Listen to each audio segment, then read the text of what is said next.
दोस्तों स्वागत है आपका अपने YouTube चैनल पर जिसका नाम है जस्ट फिलिप। दोस्तों द्रौपदी महाभारत का वह किरदार, वह पात्र है जिसके बिना महाभारत की कल्पना भी नहीं हो सकती है। महाभारत का युद्ध भले ही पांडवों ने जीता था, लेकिन युद्ध को जीतने की प्रेरणा द्रौपदी ने दी थी।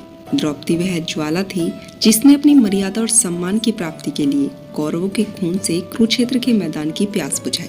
द्रौपदी महाभारत युद्ध के बाद भारतवर्ष की महारानी बनी, लेकिन उनके जीवन और अंत ऐसे रास्ते से होकर गुजरते हैं जिन्हें जानकर हर कोई हैरान रह जाता है। दोस्तों सभी जानते हैं कि द्रौपदी महाभारत काल की मुख्य चरित्र थी। द्रौपदी 5 पांडवों की पत्नी थी, लेकिन क्या आप इसके अलावा द्रौपदी के रहस्यों के बारे में जानते हैं? अगर नहीं जानते तो मैं आपको बताऊंगी। द्रौपदी के विधवा होने से लेकर पांडवों की पत्नी होने तक की कहानी। द्रौपदी को पांचाली के नाम से जाना जाता है। द्रौपदी कान्हा की अति प्रिय थी।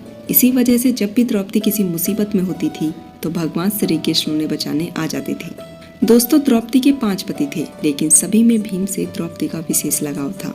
इसकी एक वजह यह भी थी कि भीम एकमात्र ऐसे थे जो द्रौपदी के साथ होने वाले अन्याय के खिलाफ सबसे पहले आवाज उठाते थे। चीरहरण के समय भी सभी पांडव मौन होकर सिर झुकाए खड़े थे, लेकिन भीम ने विरोध किया। दुर्योधन वध के लिए प्रतिज्ञा भी भीम ने ही ली थी और द्रौपदी के प्रण को भी पूरा भीम ने ही किया था। दोस्तों महाभारत की कथाओं के मुताबिक द्रौपदी राजा द्रुपद की पुत्री थी। राजा द्रुपद ने ज्ञानी और तपस्वी 2 ब्राह्मण भाइयों याज और उपाज के निर्देश पर दिव्य हवन का आयोजन किया, क्योंकि द्रुपद ऐसे पुत्र को प्राप्त करना चाहते थे जो कौरवों और पांडवों के गुरु द्रोणाचार्य का वध कर सके। इस हवन के दौरान राजा द्रुपद को पुत्र व पुत्री दोनों की प्राप्ति हुई, जिनका नाम धृष्टद्युम्न और द्रौपदी रखा गया।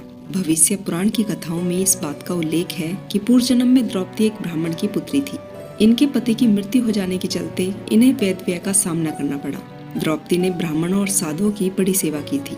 साधुओं की कृपा से ही इन्होंने स्थाली दान व्रत किया था। इस व्रत से इन्हें यह वरदान मिला कि वह देवी लक्ष्मी के समान होंगी। दोस्तों पूर्व जन्म में अल्प आयु में ही विधवा हो जाने के चलते द्रौपदी ने ऋषियों की सलाह पर महादेव की तपस्या करना शुरू कर दिया। भगवान शिव ने द्रौपदी की तपस्या से खुश होकर उन्हें दर्शन दिए और वरदान मांगने को कहा।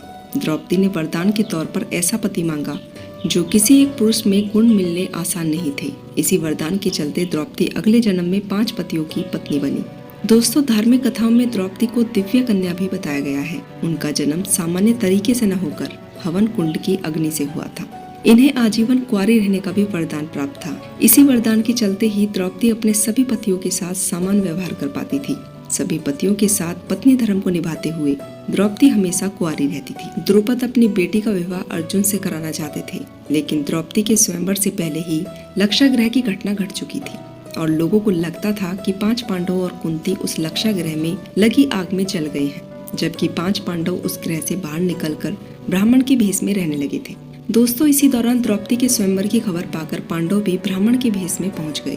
द्रौपदी के स्वयंवर के लिए उनके पिता राजा द्रुपद ने शर्त रखी थी कि नीचे लगे जलकुंड में देखकर ऊपर लगी हुई मछली की आंख को जो भी योद्धा अपने बाण से भेद देगा उसी से द्रौपदी का विवाह होगा।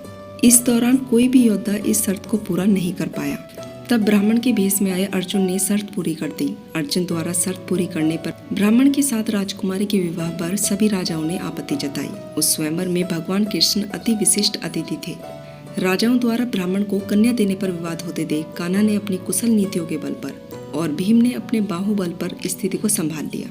दोस्तों द्रौपदी के बारे में भविष्य पुराण में कहा गया है कि वह पूर्व जन्म में विधवा ब्राह्मणी थी, जबकि कुछ कथाओं में उन्हें इंद्राणी और लक्ष्मी स्वरूप भी बताया गया है।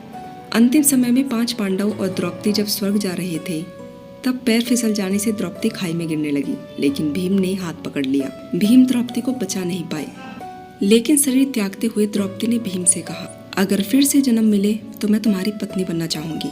दोस्तों आपको द्रौपदी के जीवन की यह जानकारी कैसी लगी? अगर आपको यह जानकारी पसंद आई हो तो चैनल से जुड़े रहने के लिए चैनल को सब्सक्राइब करें और मोटिवेट करने के लिए वीडियो को लाइक करें। तो दोस्तों मिलती हूँ इसी प्रकार की जानकारियाँ लेकर। तब तक के लिए आप अपना ध्यान रखें, खुश रहें। जय सनातन, जय श्री राम।